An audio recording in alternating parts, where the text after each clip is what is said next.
Welcome to Follow Me to the MROP, a podcast dedicated to the journey of the masculine soul and the transformative power of initiation. My name is Brian Mueller. I live in suburban Dayton, Ohio, and I made my rites at Pilgrim Park in Illinois in 2014. I'm your host, and in each episode of our show, I'll sit down with one man who has made his rites, and I'll invite him to tell his story. This won't be an abstract explanation or a theological lecture, just a real conversation about what it was like to cross that threshold at the rites and what changed afterward. Before we begin, a quick word of gratitude. This podcast is brought to you by Choosing Presence. We believe that the greatest gift a man can give his community is his own presence. In a world of constant distraction, Choosing Presence provides the tools to help you stay grounded in the now. If you'd like an easy way to begin learning about the practice of presence, you can download the free Practicing Presence app at choosingpresence.org/app. Now, the Men's Rites of Passage, or MROP, is an experience designed to help men move from the first half of life into the second, shifting from a focus on ego and achievement to a life of meaning and soul. On this show, we just don't talk about the rites in theory, we talk to the men who have walked the path. Today, we are joined by a man who has made his rites, and we're going to hear exactly what that journey looked like for him.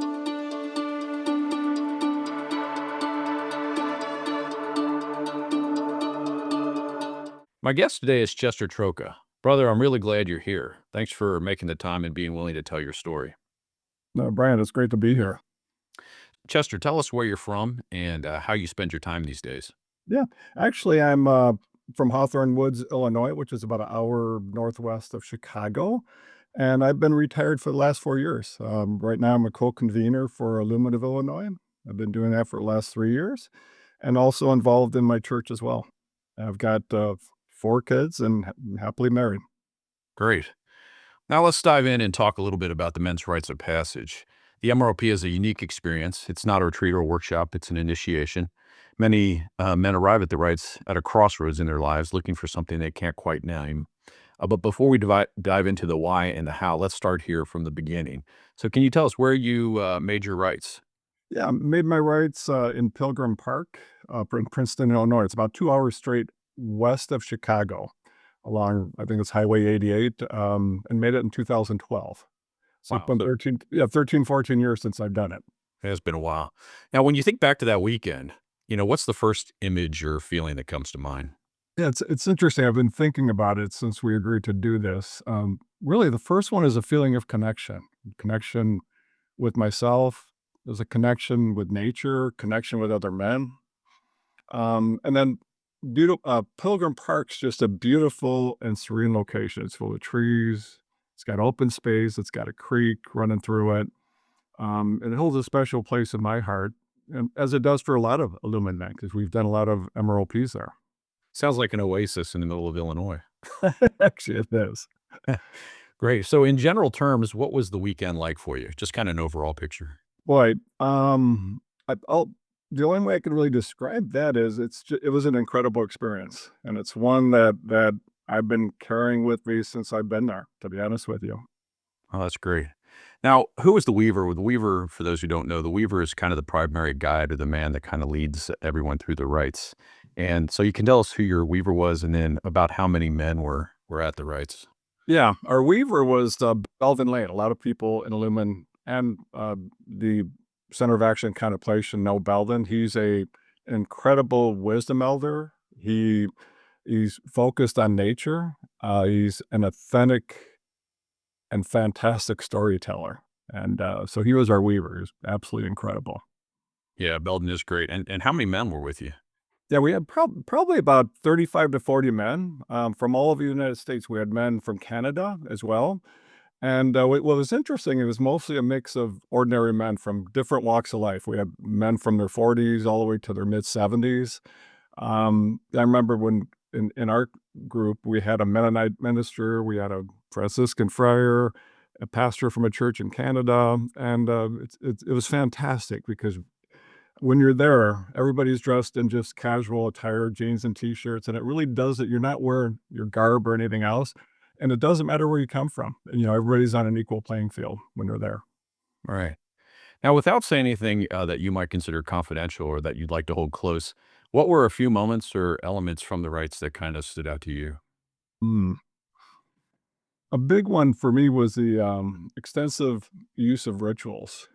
Um, all of us have been exposed to rituals in our churches we go through, but in that environment, the rituals that we used were extremely powerful, and at the time, I felt that they spoke directly to me or directly to my soul, and I've never experienced rituals like that before.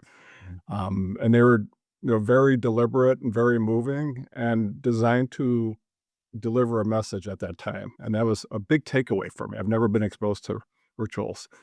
And then the other part of it is just, prior to this, I never had much time myself to spend time in nature, and just allowing us, and especially with Belden being a man of nature and wilderness, the opportunity to spend time alone to really reflect on nature was a big takeaway for me as well. That sounds great. Now, you've had, many years, more than a decade now to kind of reflect, or maybe it was something really in the moment, but was there one thing that impacted you strongest? Is it something that you've reflected on and you know it, or was it right there in the moment it hit you? Yeah, I mean, the big one for me was the opportunity to spend time in small groups. We call them councils, right? Mhm. And what we found is we end up in the small group, 5 or 6 men, and you're with that group the entire time, and immediately, you're in this safe environment, and men just open up. And, I come from the corporate world, and men don't normally do that, sharing each other's stories and life's challenges, and it's amazing when you're in a safe environment, how people drop their guards, and they're open to share heart to heart. And, and from that, I realized, I'm not alone in my journey. I'm sharing my journey with other men, going through the same type of thing from a different environment. That's great. I hope this doesn't sound sort of redundant, but is there a particular memory or something that you're willing to share that captures, a broad perspective of what the rights have meant for you in the years since? Y- Yeah. Yeah, there's one that you bring it up. I remember when the MROP was over and most men had left, and I sat down by a pond, and I just started sobbing. I went through this incredible experience, and I'm just sitting there on a bench. Nobody's there. It's absolutely quiet, and something welled up inside me. And I don't know if it was happiness, I don't know if sadness, I don't know if it was relief, I don't know if it was a letdown, but there's the experience of the MROP Mhm. touched something deep in my soul and my heart that I never experienced before. And I just sat there for a long time in deep contemplation about what I just experienced and what I just went through. So, Wow.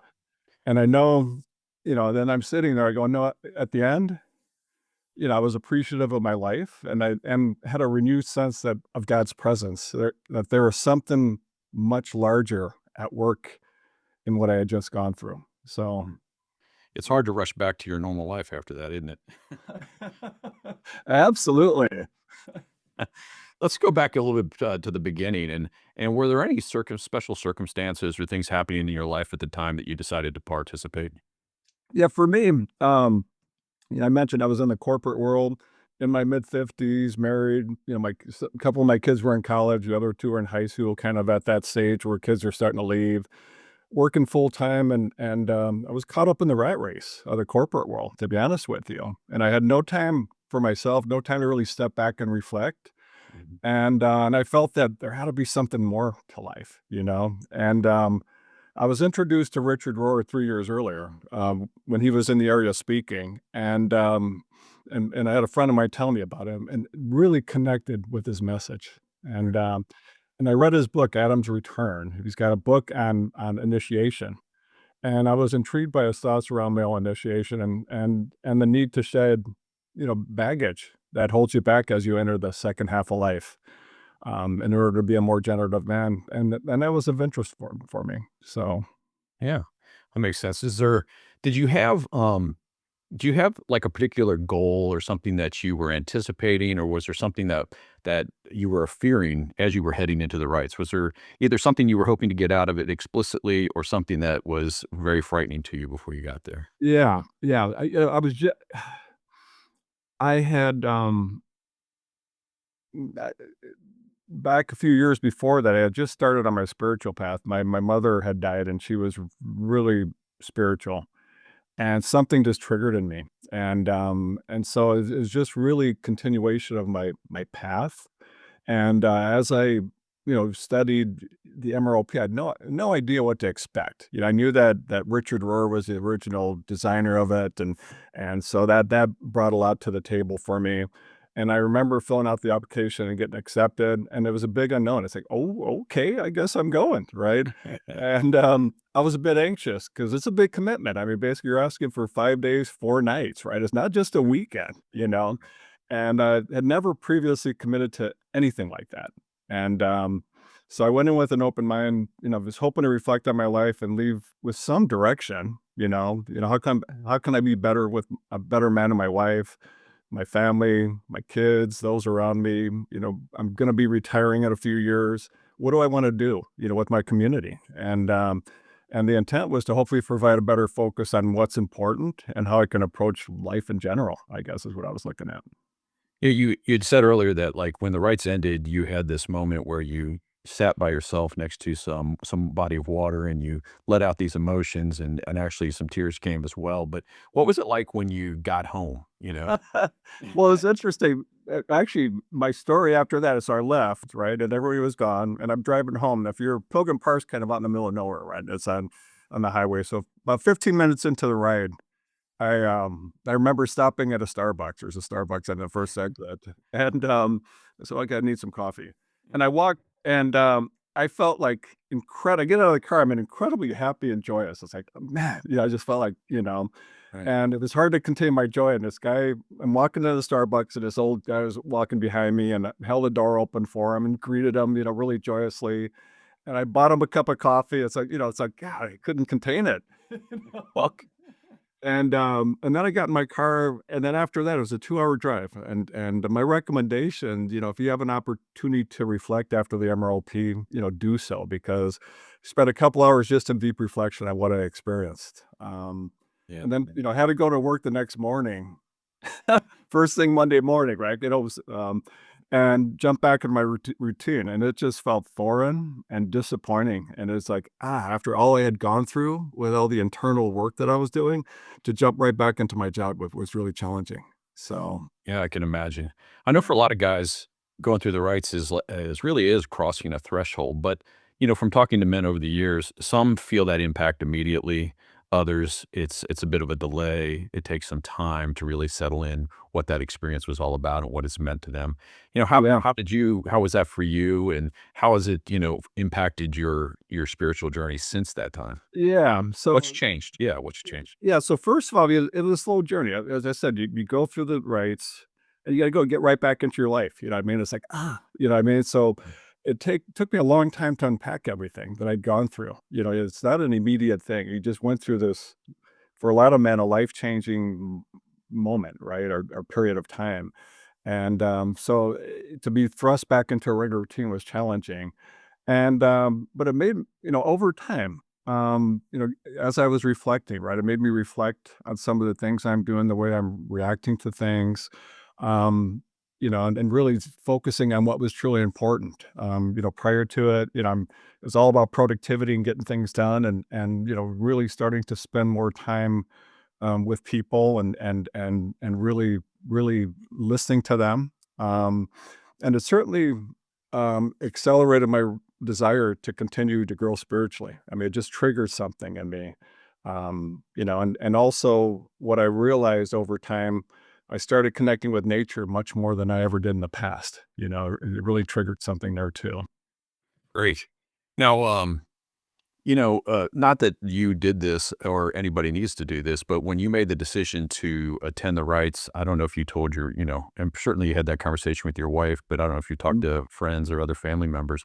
How did they react to your decision to go to the rites? Yeah. So, I mean, my wife has always been extremely supportive of my journey, and that's critical to anybody going through it, right? I mean, Yeah. so she was really supportive. A close friend of mine in our church was actually the person that talked me into going to the MROP, and so he encouraged me to attend, and actually over about 3-4 years he wanted me to do it, and I just wasn't ready. You know what I mean? Yeah. But he was supportive. And then what I found, I didn't really discuss it with anybody else. My kids, they asked me, but it's hard to explain to somebody what you've been through. So they were supportive and, but superficially supportive to be a good way to put it. How did those afterwards? So you come back from the rites. Of Yeah. course, a lot of those people want to know what it was like. What kind of conversations did you have about the rites? Did those conversations, change if, Yeah. Yeah, it's interesting. So, yeah, the the rights are impossible to explain to somebody, because it's so internal. It's so, personal. And I came home and tried to explain it to my wife, and she listened. Mm. But like I said, it's so personal. It's really difficult to truly, reflect what happened. And I realized that unless you've been through it, you're not gonna understand it. So, as time went on, I just kept it to myself. I went to retreat, I mean, I just kinda kept it there because it's hard to share. It really is. Yeah. And, I did share my experience with a friend who encouraged me to attend, and that was really important because he understood it, and I shared things with him heart to heart, and that's important as well. So, but, within that, I don't really believe that there were any immediate changes as we talked about, and I just find myself being much more reflective. So, Right. Yeah, it's kind of a slow burn sometimes for yeah, a lot of men. yeah. So, Yeah, now it's a good way to put that is, it kind of ignited a slow spiritual churning in me, would be a good way to put it. So, yeah. Now it's been, nearly a decade and a half since you made your rights in 2012, and you've had a lot of time, processing, and you've certainly gotten further involved in the men's community illumin that surrounds the rites of yeah. passage. But what would you say has changed in your life, sort of from either from a practical standpoint, a relational standpoint, even a spiritual standpoint since your rights? Yeah, yeah. Yeah, so during the MROP, we start each day with the morning sit, we call centering prayer. And that really resonated with me. We were doing some of that, but if you're doing it for 5 days in a row, it really resonated with me just to sit in silence and sit in silence in the proximity or the relationship with God. And I started a daily centering practice, and been doing that ever since. I've been doing that for many years now, and as a result, I find that I'm much more intentional when I connect with people and much more in tune with nature and my surroundings. And I still have this yearning, right? Spiritual yearning. And that's an important part of my life. And a couple years ago, I attended the Living School at the Center of Action and Contemplation. So it's a year-long program. In fact, Belden Lane was part of that as well. And my journey is just a continuous process. I'm engaged with Illumin of Illinois, and engaged in my church. Kind of a parallel path there, and it's something that'll never stop. So it's just something that's part of me that I will do forever. Well, and I think it's worth mentioning that you've now been involved in planning and helping the deliver the rights logistically. Yes, I have. Yeah. And it's amazing. It's just as amazing to be on the other side of it, Brian, and you've experienced that as well, as it is to go through it. It really is. I get so much out of it. Yeah, I echo that. So now that you've been through this rites and you've been involved with men's work for many years, how has your understanding of masculinity, initiation, and sort of our purpose in life shifted over time? Yeah, boy. I was raised in a world, where a guy needs to be tough, and macho. I worked in the steel mills in Gary, you got a tough guy. And we see that, really, and also as I was going through the corporate world, man, it's all ego. You got to be tough to kind of maintain, to grow, that type of thing. And that's fine, as we need to build our ego structure and containers early on, but we need something different as we approach the second half of life. And those superficial containers that define ourselves don't work anymore. Yeah. And then to me, just as I'm going through this and I've seen, and leading the or being involved in the MROP, as men, we need to be shaken up sometimes, to make us analyze our lives, and realize that there's something greater out there. There's a power greater than us that we need to lean on. And a life's not all about us. And then sometimes it's a loss of a loved one or a personal crisis, or for me, is simply a realization that there's more to life. And and we're looking for something more. So, um, yeah, so that's what the men's rite of passage did for me. Um, when you lift the veil and approach life, and you look at the world differently after that. Yeah. So, So, we're having this conversation with the hope that men will be listening to this, the ones that are considering, or that are going through something in their life or considering, having some spiritual questioning or want a deeper experience in life or considering participating in the rites, but they're wanting to get more information. They're just not sure. So, what kind of counsel would you offer a man who's trying to discern whether or not to participate in the rites this year? yeah, I mean, so first of all, I would pray on it, right? I mean, basically, it's not something you just jump into. It's something that triggers in you, and there's a yearning to do that. There's a book that Richard Rohr wrote called Adam's Return, and that gives a good summary of the initiation process and what to possibly expect there. And the other thought is to reach out to other men who've gone through the MROP, and if you're not exposed to them, we've got the Illumin website, the Illumin of Illinois website, www.illumin.org. We've got information on the MROP there. If they're interested, and again, I'm in Illumin of Illinois. Get on our website, and there's an opportunity to connect with us, and one of us will get back with you to talk about it some more. So, Absolutely. And there's the Illumin community at community.illumin.org, which is kind of oh, like our yeah, I left some that out, and that's really big too, to join that community, and anybody can do that. You don't have to be part of a Lumen to join that community.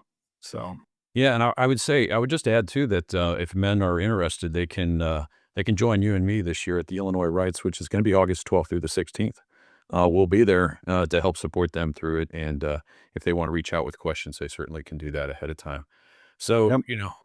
Well, and again, if you're interested in that, get on illuminillinois.org, or illumin.org, and there's a lot of information. There's a video from Richard Rohr. There's a lot of information on the MROP, and we would encourage you to join us.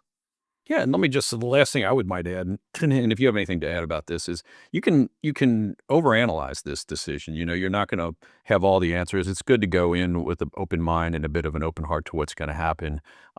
It's certainly no secret. It's not a secretive rights or confidential in any big way. But to know everything that's going to happen or go on is not necessarily helpful, is it?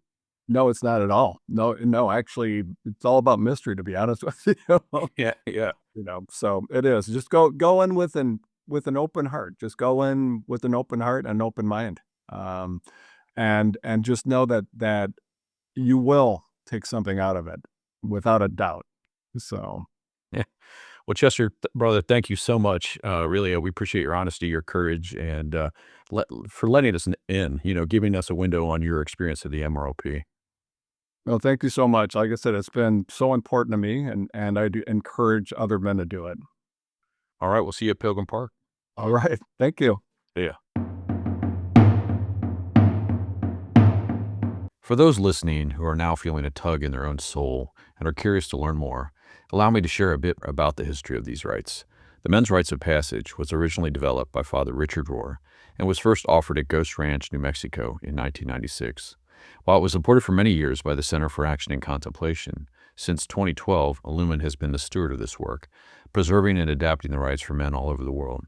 To learn more about the history and the theology behind this work, I highly recommend reading Adam's Return by Richard Rohr. If you are ready to make your rites, there are 4 opportunities in the United States and another in the United Kingdom in 2026. The first is in Northern California, May 13th through the 17th. The second in the United Kingdom, July 22nd through the 26th. And in Illinois, August 12th through the 16th. There's one on the East Coast in New Jersey, September 16th through the 20th. And the final one of the year is in Texas, which is in MROP and Umbrales, our Spanish language rites, September 30th through October 4th. You can find details and registration information at illumin.org/MROP or illumin.org/events. Additionally, mark your calendars for Awaken, the annual national gathering of Illumin, taking place November 5th through the 8th in New Mexico. You can find more at illumin.org/awaken. Finally, a special thank you to our sponsor, Choosing Presence. If today's conversation moved you, I encourage you to bring more intentionality into your daily life. Download the Practicing Presence app for free at choosingpresence.org/app. It's a simple but profound way to stay connected to the journey we've discussed today. Thank you for listening to Follow Me to the MROP. Until next time, brothers, stay present.